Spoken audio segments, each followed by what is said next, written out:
Now that we've seen the utter failure of the military parade, especially contrasted with the overwhelming turnout from the No Kings protests, let's talk about Trump supporters who are jumping ship. Discernment has always been extremely important, especially in movements like this, but now it has implications on us preserving our history, and arguably our dignity as a country. Because there were tons of Trump voters and even former MAGAs who were at the No Kings protest. And yes, I do still think that distinction is really important. But there's also going to be people who are jumping ship purely because of optics. The post-military parade sentiment of, oh no, this isn't as popular as I thought it was, and he's not looking as strong as I thought he was, so I need to cover my own ass. So let's talk about what that difference actually looks like. And first and foremost, what we need to be looking for is some sort of action. Is the person able to admit that they were wrong? Are they capable of any sort of contrition or introspection on why they voted like this in the first place? Because as tempting as it is to rub their noses in it as well, we need as many people on our side as we can get. And we need to be saving that energy for people who have not and will not change in any meaningful way.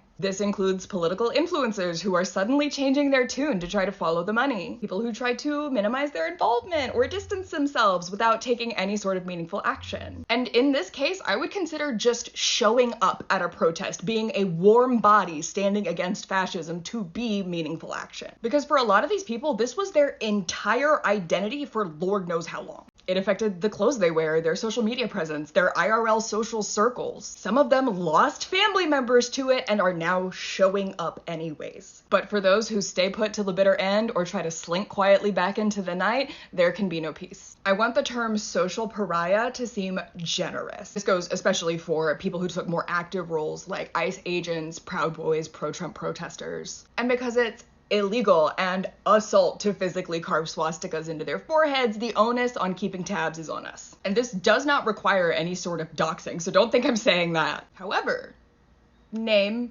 face, involvement, perhaps in a way that's searchable for local businesses to potentially deny service. And to be clear, this does not have to wait until everything's over. If you personally know the identity and or location of an ICE agent and you are letting them sleep, you're dropping the ball, babe. Cowbell, bullhorn, siren, toilet paper, water balloons filled with anything but water. You know, you can just like put padlocks on things. Wheat paste and newspapers? Sure would be inconvenient if that ended up on some windshields. Let the games begin.